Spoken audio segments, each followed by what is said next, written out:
Good afternoon, everybody. We are live. This is the Helping Friendly Podcast. I'm RJ. I'm here with Jonathan and Megan. Hey, guys. Howdy. Hey, RJ. How are you guys? We're good. Jonathan, you look nice in green. You've got like a button-down shirt. You're sporting like a Brian Brinkman look today. It's nice and cool here today. It's like I sat Ooh. outside in the cool air while it was raining on my porch, so I wasn't getting wet, and ate my lunch, and it's dreamy. I can't wait for this weather to be here to stay. Yeah. It's the end of summer tour, which means it's the beginning of fall automatically, right? Yeah, I'm No. sad Is about that it. how it works? That's how it Yeah. works, right? Quite. Yeah. Okay, so we have a guest today who is at Alpine. He just walked into his house from Alpine, so this is all very fresh for all of us. We've been having a spirited discussion about the last night of Alpine on our text chain. Brian is in the airport preparing to leave Wisconsin, or trying to leave Wisconsin. Not that he has anything against Wisconsin, I don't think, but and we're gonna bring in Justin, our guest, in a minute. I guess first I should just say that we had been running this contest all summer, as people know, with our friends at Passion House Coffee. I was just drinking some Ocean of Osiris coffee. It's darn good, and you guys should, before the end. There it is. Look, Jonathan is drinking it now. Before the end of this campaign, you guys should go to passionhousecoffee.com and use the code Osiris to get free shipping on coffee.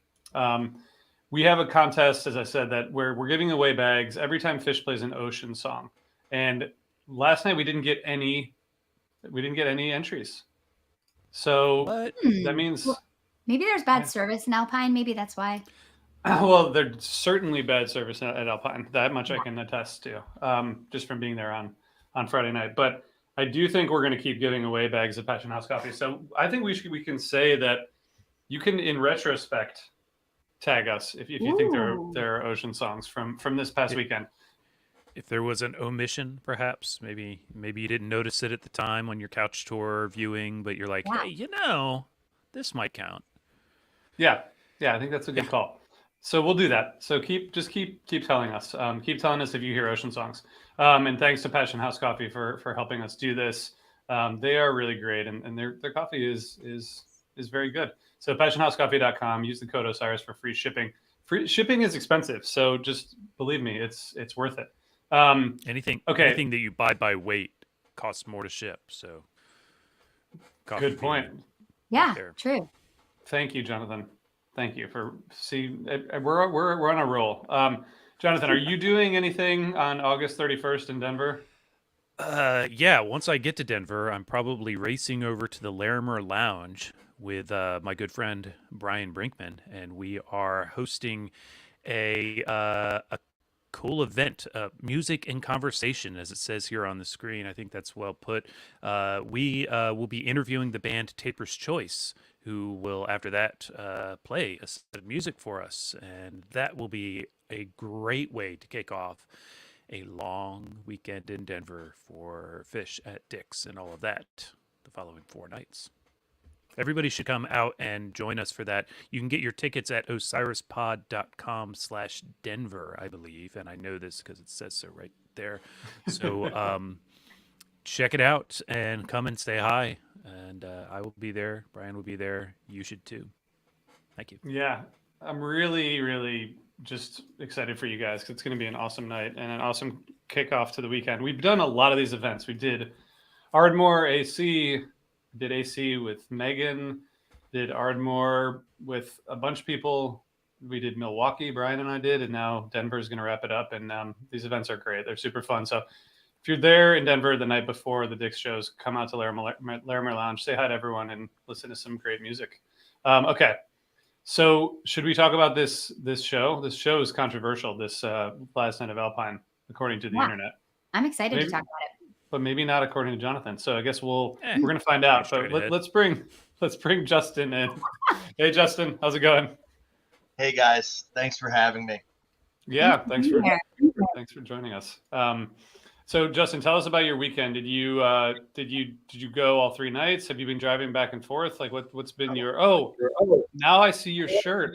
I saw your shirt on the webcast. Did I see your shirt Oh, on the webcast? you might have, yeah. You definitely could have. Were you on the that's rail? No, I wasn't. Were you in the pit? No.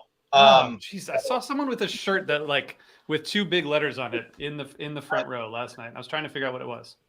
I have more than one of these, and I wore it to either night 1 or night 2. I don't usually wear fish shirts, but so I jumped on it at Merriweather. Did both nights of Merriweather. Drove back to Michigan. Went to Blossom. Drove back to Michigan for Pine Knob. That's my home shed. Drove to Atlantic City. Drove home. Skipped Toronto. Drove to Alpine. Oh, you've seen And a just- lot. Wow. Yeah, That's awesome. I've been Well done. I've been very very fortunate this year. Throw in the 3 Deer Creek and the 4 MSG, and I've had a pretty good year. I'm shocked by the low ratings. Last night's show was a blast. It's always know. like that for everybody that's there. Everybody's always having a good time. The weekend, I thought at Alpine was incredible. I met some really cool people and made some incredible friends. Amazing. Awesome. That's great to Awesome. hear. Yeah, that's a lot of shows, and you saw some great shows. So we're gonna find out from you like how these shows stack up to the other ones that you've seen. But I guess for those people who weren't able to be at Alpine, could you give us a little bit of a sense of the vibe of the show going in Sunday night? I mean, this is a serious situation here. I was watching the webcast. I went on Friday night, and then last night watched as the pavilion kind of filled up. But we didn't get to see a lot of the stuff that you got to see. But I'll just say first that the vibe of the show is sponsored by our friends at Section 119, which is the premier apparel brand where many fans shop to represent their favorite band in everyday life. I have my Dancing Bears shirt from Section 119. Megan has the same one. Sometimes we wear it on the same day and Yeah, let's be friends sometimes, feel RJ. really cool. Yeah, no, we should. But you can get 20% off using the code summer22. Go to section119.com, and they have a bunch of new gear. They just released some gear today, some new donut stuff this morning. So go to section119.com and use the code summer22 to get a 20% discount. That's too many twos. I know every time I read it, Twos. it's summer 2022, but it's Yeah. not. It's not. It's just summer 22. Yeah. Anyway, Justin, tell us about the vibe going in. The venue is absolutely beautiful. I park in ADA, and it's got a separate entrance that winds you through the trees and the golf course and stuff. And it feels like a private entrance almost, but it was my wife's first time at Alpine. I told her of the history, a lot of dead history, a lot of fish history, a lot of Stevie Ray Vaughan's helicopter going down, all of the stuff that's happened there.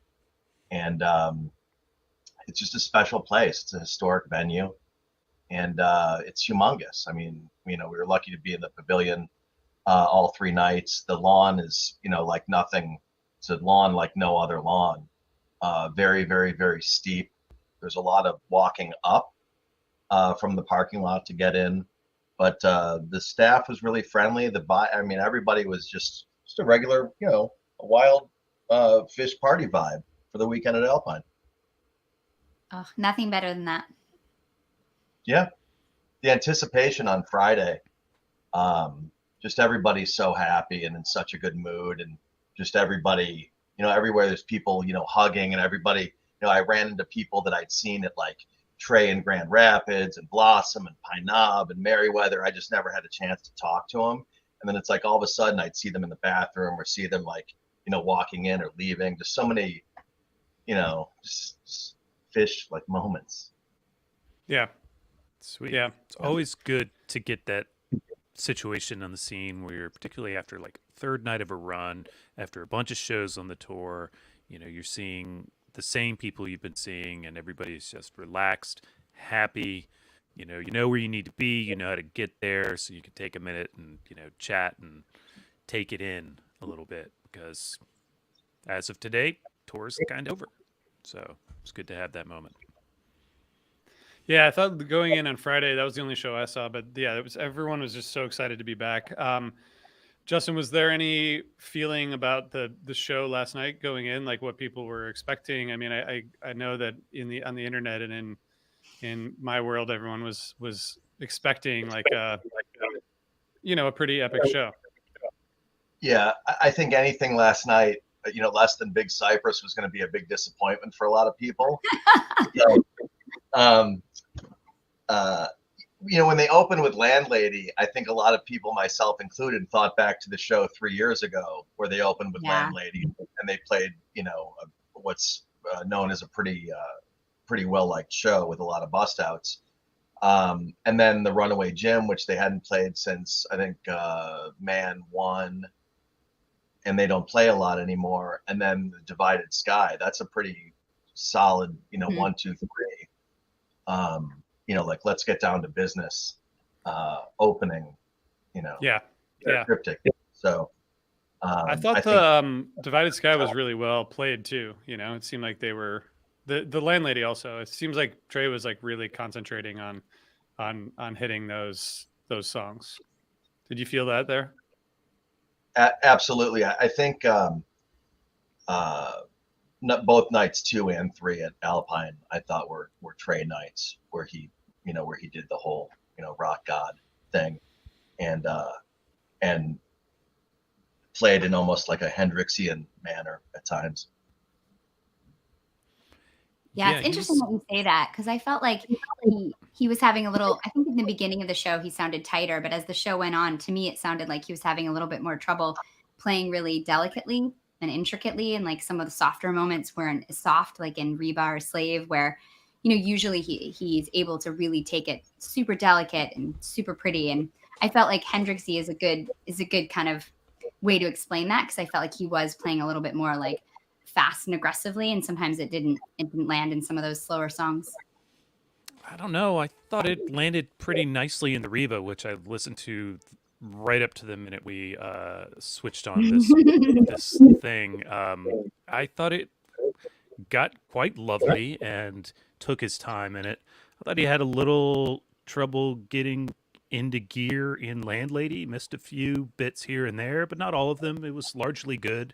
And Divided Sky was great. But I do think that he was playing to the big energy of, the tour closer Sunday night thing with the Runaway Jim right after Landlady, and then, Stealing Time pulled out of, that kind of very pretty jam in 46 Days into a rhythm. I loved that jam. And I love that jam too. Yeah. So, yeah, I don't even know. I think he was covering the range, I thought, pretty well, but he was leaning in the other direction a lot. Mm-hmm. Yeah, and Justin, what was your highlight or a couple of highlights from that set? Because there's also nice. The closer was a nice jam to kind of bring it home. Absolutely. I think it was. I listened to the show twice on the way back this morning, and I think it was somewhere like the 13 to 14 minute range, but I thought it covered a fair amount of ground and went somewhere.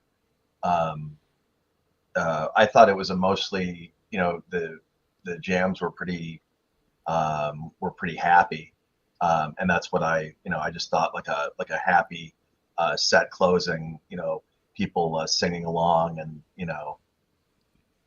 and yeah, that was great. It was pretty triumphant as a set closer, like really great peaks, tons of hoes, like super high peaks. And the peaks in Jim were really great too. And at 46 Days, I think those two moments, I think that the set kind of struggled a little bit just in like energy from like Sugar Shack, Shade, Halfway to the Moon. But I think those songs just all together, even though Trey did nail Sugar Shack, right? But I think that pairing is not the best. I would definitely agree. I think Sugar Shack, Shade, and Halfway to the Moon in a row. I think we needed something a little bit more upbeat, and in the middle there, as opposed to 3 slower songs in a row. Or just throw out Sugar Shack, and then we have 2 great songs. Yes. And Sugar Shack. I do wonder. I do wonder, like it's like the commitment to continuing to play that song. Although I thought it was like well played, but it's just sort of like last night of the tour, like Yeah. let's play Sugar Shack. You know, it's an interesting choice. It's been I a did year. see. It's Why been a not? year. Right. I did see, and everything's right. I don't webcast many shows actually, and I was watching last night, and Trey really, I mean, first of all, everything's right has turned into this, like, just like you said, Megan, kind of a triumphant song, but also clearly the lyrics have like a lot of resonance with Trey. You could see him like pointing at the crowd while he was singing specific lines, and I feel like he really has like internalized those lyrics and like was trying to pass some lessons along to the crowd. That was my feeling while watching it anyway. I love that. I've internalized them too. That song like meant so much to me during the pandemic, and I love when they play it. I agree. He loves to play that song, and he plays it really well.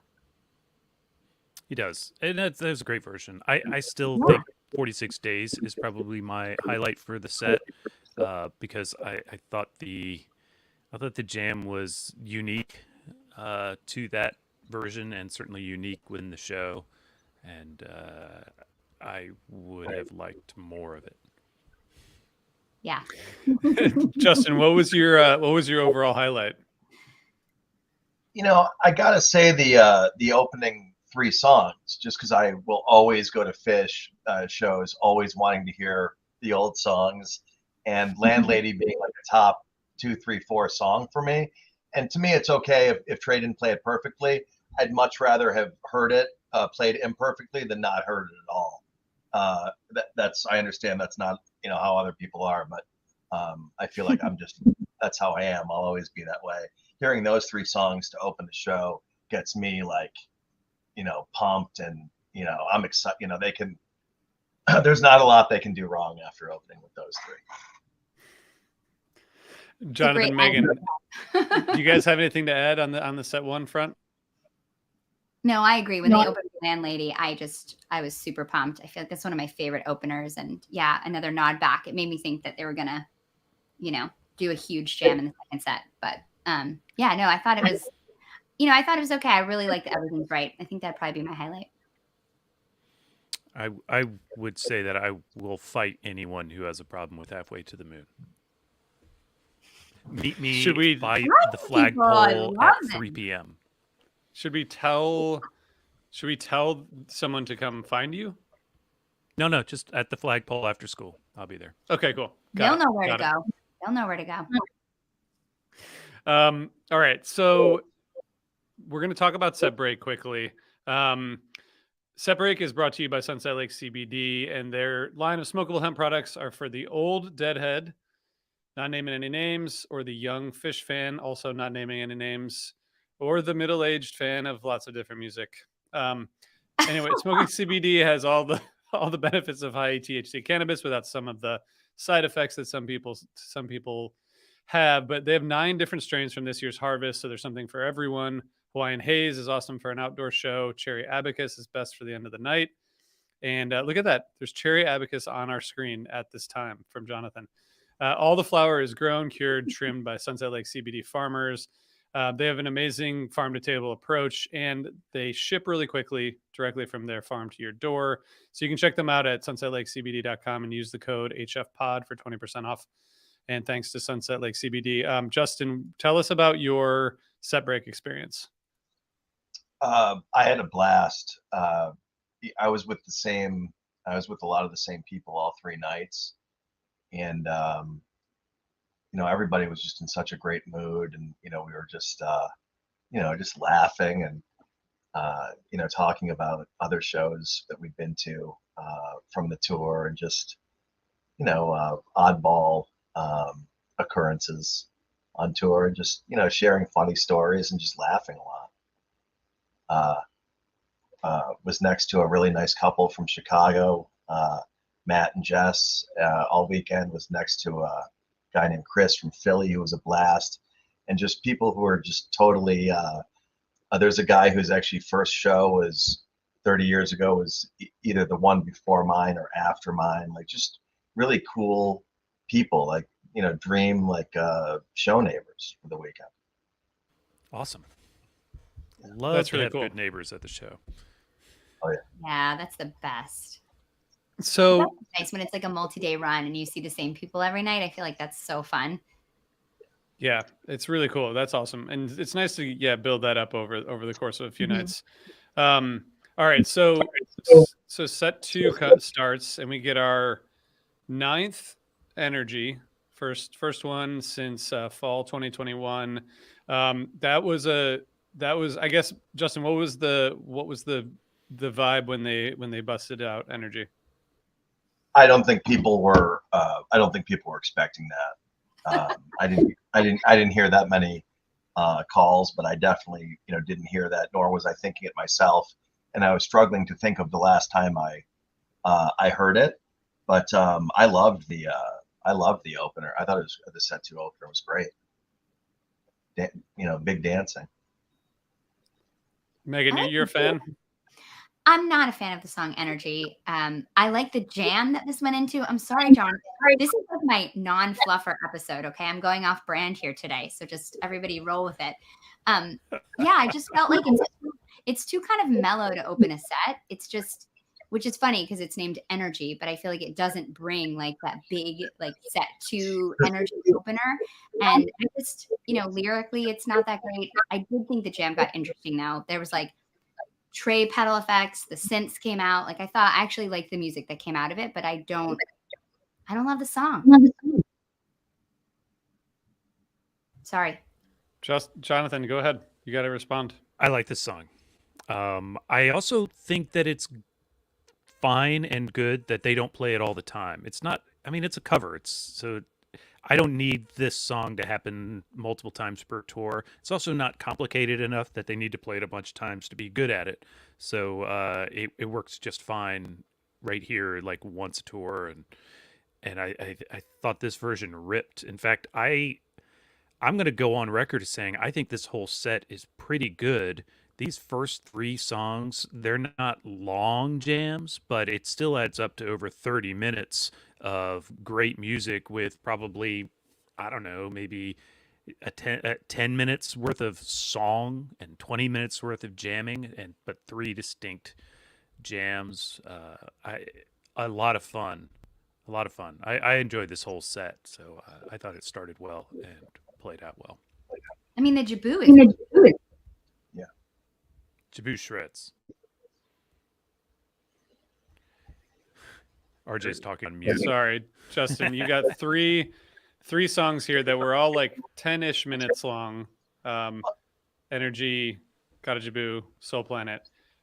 It seemed like, I guess on one hand you could say that there's like a lot that they packed in, sort of like you were talking about earlier, and in like they are with a lot of these jams. I mean, I don't think the Gotta Jaboo singing was more than like 2 minutes before they started jamming. So I'm wondering if that came across as more of a jam focused set than maybe us listening back and hearing, 8 or 9 minutes and then another song and then 8 or 9 minutes and then another song. Yeah, I think you can look at Energy and the Gotta Jaboo and the Soul Planet as sort of one opening piece, like one of you said, around like the 30-minute mark for time. But on paper, if I'm not at that show, I'm not going to be heartbroken that I didn't hear those three songs.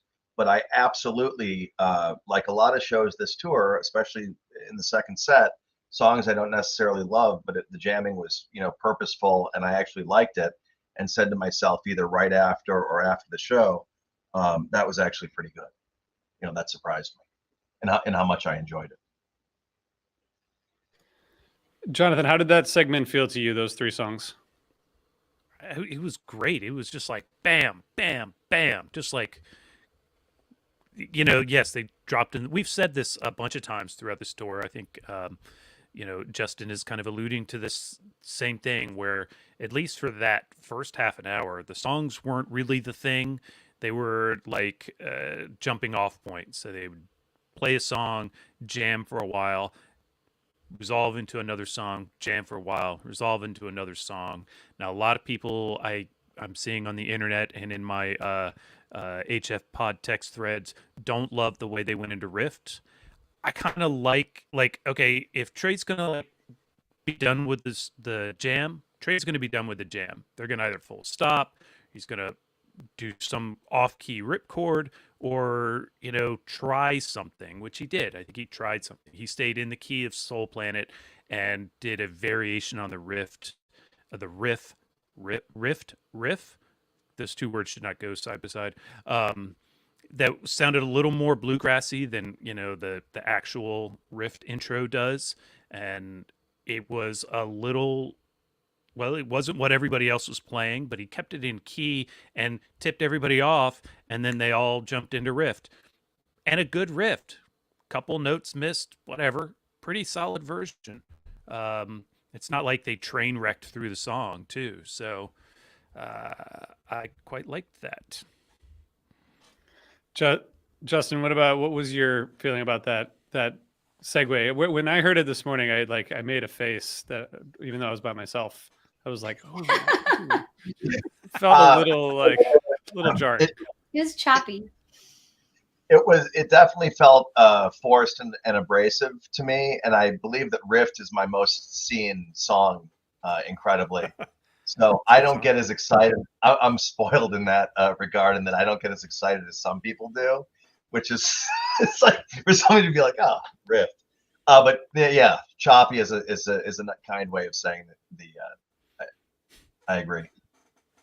Sloppy. Yeah, I was nervous. I was nervous listening to it because I felt like, I thought the Soul Planet jam was just okay. It almost felt like a little messy. The peaks just didn't feel like clean and tight. And then when they started playing Rift, I was like, this could be bad, but it wasn't bad at all. I thought it was a great riff. And then Reba was like two very complicated songs to play, but I thought they did they were nice. I thought they were good versions of both of those songs. I thought it was a very good Reba. Yeah, it was fine. Yeah, it just wasn't like transcendent in the way, to me, that some Rebas can be. You're holding that bar really high.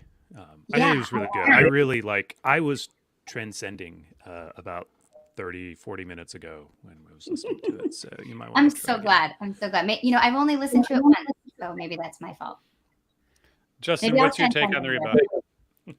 I love the Reba, and Reba, as I guess I'm a Reba good luck charm. As I did help do a recap with you guys for Blossom, and they played Reba as well.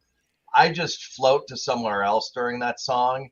So it's like I can't compare the version I heard at MSG to the version I heard at Blossom to the version I heard last night, because it's one of my 2, 3, 4 favorite songs. To me, it's the quintessential Fish song. It has everything, and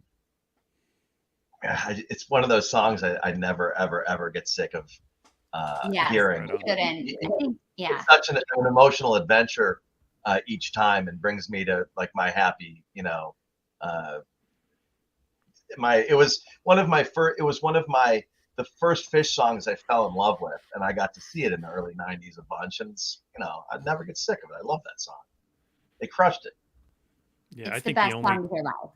The only time it doesn't work is when it really doesn't work, and there have been those in the past, and times we don't need to dwell on, where certain band members weren't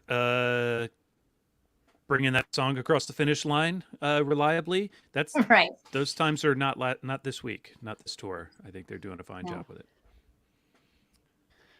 What so this Martian Monster Broken Heart Attack by a guy named Jerry Reed, and Jonathan would probably be surprised to know that I've never heard of Jerry Reed until this morning. And then like the Hold Your Head Up thing, and then back into Martian Monster. It seems like things got like a little, light at that point, which is cool, and it seems like that's probably what they needed or what they wanted. What was that sort of like whole segment like for you, Justin? I love Fishman running around on stage. Another thing I never get sick of is zany Fishman antics, and I'd forgotten how small Fishman is when he was standing at the front of the stage there. He was running around, and then stood up on Page's piano. I just thought the whole thing was, it's absurd, but it's great, and it makes everybody crack up. And it's,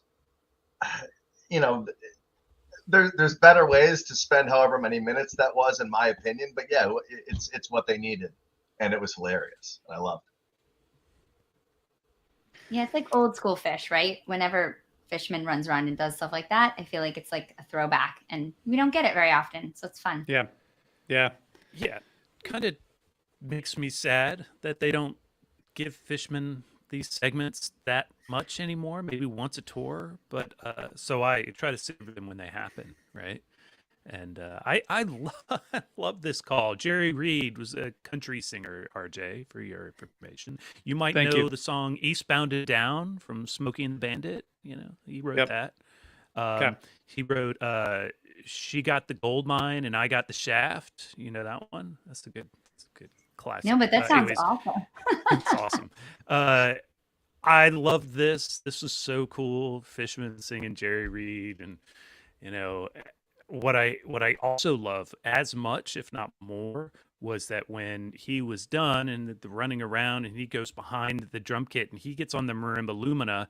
Trey doesn't want to get off the drums. Page moves from Hold Your Head Up into, yes, I think a divorce reference less. It gets over, is trying to go back to Martian Monster, but Fish can't really play Martian Monster on the Marimba Lumina because he's, he knows what he knows how to play, right? And so then Page kind of adapts to what he's doing. It's kind of a weird, it's a atonal jam. It's like they're fucking around. Somebody, was it Brian who said in our text thread he thought they might go to a rotation jam at that point, which Yeah. would have been amazing, but that's would've been okay. so cool. Then Trey finally got up and we got back on track, and but yeah, that was a lot of fun. And when Fish is having fun on stage, I'm having fun. Yeah, we don't see it that much. I mean, like Hold Your Head Not Up like is that. not a no, but I mean, I think this was our first Hold Your Head Up since in person since 2019, Wow. and because they did it at the New Year's show, but Mhm. since I think since 12/4/19, with Jonathan and I were at that show in Pittsburgh together. So it's been a while. It's been a while. Justin, was it a welcome return for Hold Your Head Up? It was. I was at that Pittsburgh show too. That was Bike, right at the end. Somebody had a Yeah. sign, I believe, with some quoting some Bike lyrics or something. It was terrible. Oh, my bad. Different Barrett song. Yeah. Yeah. So yeah, that's been a bunch of shows. Without the HYHU, I think I last heard a Vacuum at Atlantic City 2021. So I hadn't heard any Vacuum hijinks all summer. So yeah, it was welcome. And I didn't think it was coming. And I'd asked a couple people, do you see a Vacuum? Do you see a Megaphone? Is there any, so I was wondering if we were going to see any Vacuum. Yeah, Waiting I mean, for him to bring the cymbals back. so all those hijinks. I think Brian, who I don't want to speak for him, but I will quote him because he told us that he was feeling like we needed something. Everyone was kind of like waiting for something big at the end, and I guess that's part of the challenge of having expectations at a concert. But it does seem like the Possum and the Slave like close things out. I wondered like how do you feel about that, Justin? About that combo of songs to close it out after all this crazy nonsense in the middle. A buddy of mine from Michigan came to Alpine 3 after not being able to see a couple shows he'd planned on seeing earlier in the tour. This was his first show, and his favorite song is Possum. So the first thing I thought of was that I was super happy for him to get his favorite song at his first show. It was, I thought it was probably the right song to call, or one of a few right songs to call at that point. And then The Slave was, I thought it was the right closing 1-2 for that set based on what had just happened in the set prior. Yeah, a it's couple way good to come throwback. up. Yeah, old school Fish songs. That's what you got to play there. Yeah, and Possum's a good way to come up from like a stopping point after all of that. Like we gotta go back. All right, let's start with a good Possum and Trey yelling about Moses and all of this stuff, and just He was really kinda- into that. Yeah, man, Trey was having a good time. I like a possum intro. A possum intro should be a place for fun and Yeah. gags. You know, we used to get signals all the time during them and all that kind of stuff, and that stuff's gone by the wayside. So, you know, let's stay fired up and have a good time and wrap up the show with a bang. I got to watch the slave. I started walking towards the entrance, and I watched it from the vantage point of where I could see, everything from the pit to the, pavilion, and way up, on the lawn, and just watching, the whole crowd as a whole during slave and the peaks and stuff that was really cool. It was, it was just a fun way to close out the second set for me, watching it from there. That's awesome. That's really cool. They played the waste into first tube. I think this was like the 5th first tube of the tour, which is a lot. 5 out of 20, whatever, 22 shows or 20, 21. But it never it's a good way to cap off a show. I guess let's talk about the lasting highlight of the show, which is brought to you by our friends at Fans for Racial Equity. They're seeking to build an anti-racist live music scene and promote liberation through racial equity in the world at large by activating the collective power of our community. They're really awesome. They're partners of ours, and to check them out, free is the acronym. They do education, outreach, and community partnership programs. They volunteer at shows. They're doing a lot to try to educate people about racial equity. So go to fansforracialequity.org and check them out. And we're doing this segment sponsored by Free, that the lasting highlight of the show. Justin, what's your lasting highlight?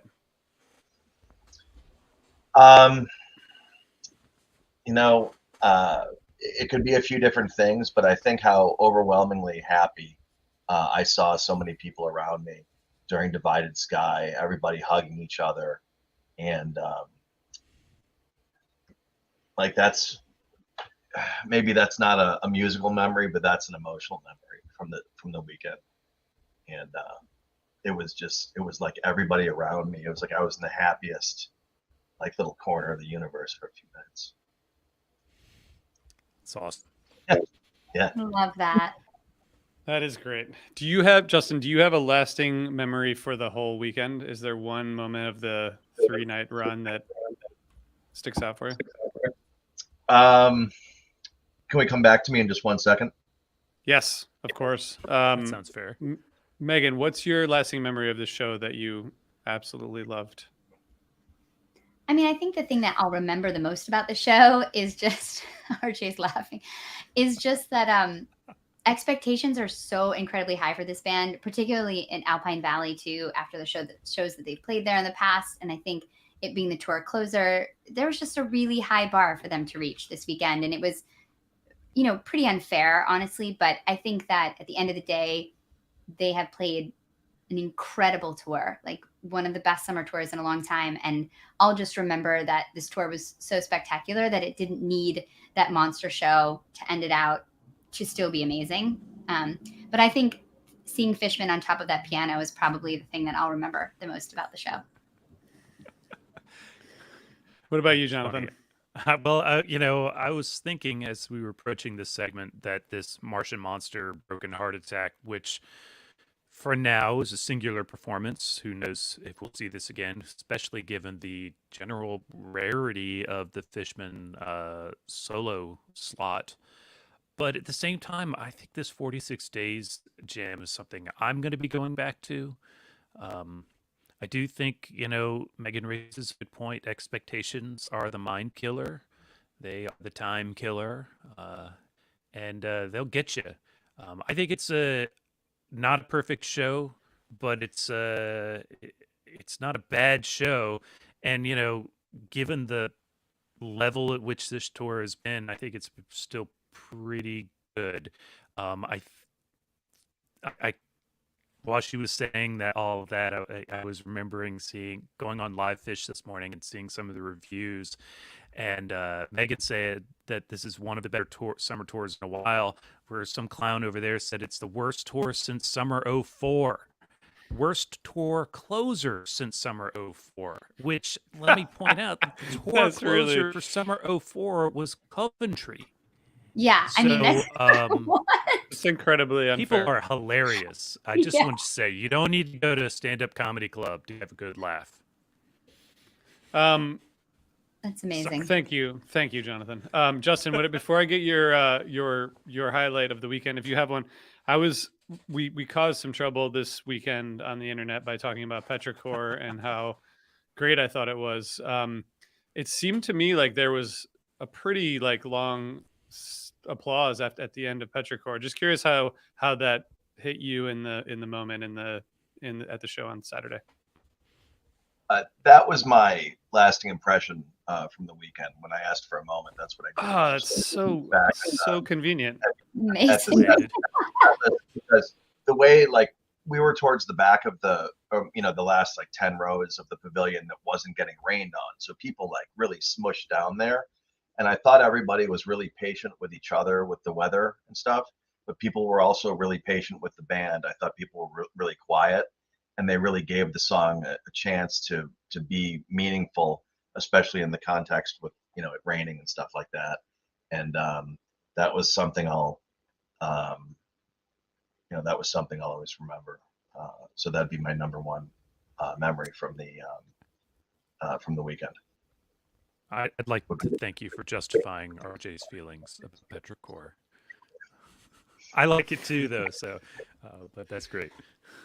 I'm just saying, if you're there, I just heard a long sustained applause at the end, and I think that's cool. I think it, when they started, you could hear there was at first some clapping and then some silence, and you could tell that people weren't really sure how to react. But at the end, it was just nice. It felt like a nice moment to give them a little bit of, thanks for taking the time to do that.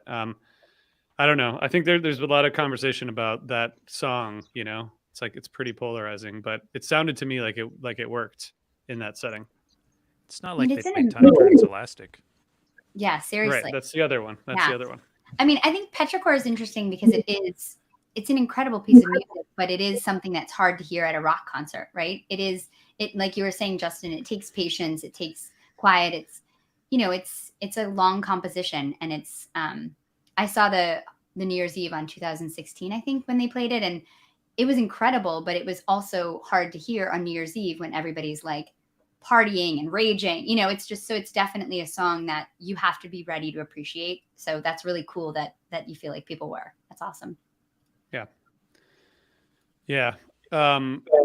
Justin, before we let you go, how did this weekend stack up just in terms of you saw a lot of shows this summer? Just curious how it stacked, not necessarily in terms of how it ranks, relative to other shows you saw, but just sort of your summary now that you've seen a bunch of this tour, which is now over for now. I had a blast, and that's what I look for. Is I don't need to say, the shows I saw were an average of 4.25, and I was expecting higher. I had so much fun this weekend, and my wife and I had just a blast. The people I met, the people that I mentioned, the people I ran into at a bunch of other tour stops, just so many cool synchronistic fish moments that I'll always remember. And it's okay that the shows weren't the best. I also want to just say I do think that this was a better tour closer than the fall 19 tour closer in Charleston. I think that's fair and probably controversial among somebody out there, but I'm with you. I got your back.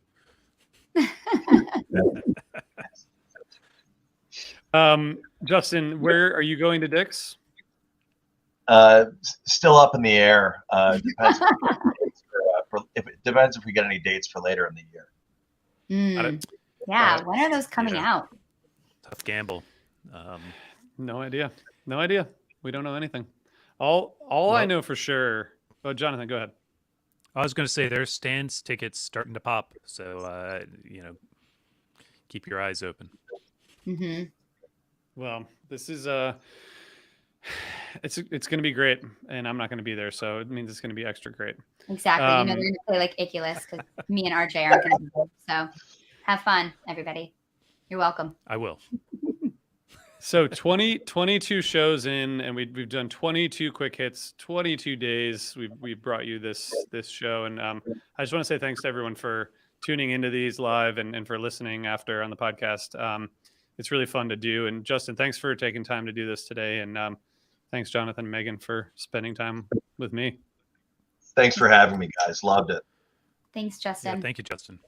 See you guys. And to everyone else, see you later. We'll see you soon. Actually, we'll be back with regular HF pods between now and Dick's, and then we'll have some Dick's recaps as well. I guess we'll just keep on talking about fish, guys. What do you say? Yeah, we'll be here on Wednesday. All right. Okay. Thanks, guys. Bye, everyone.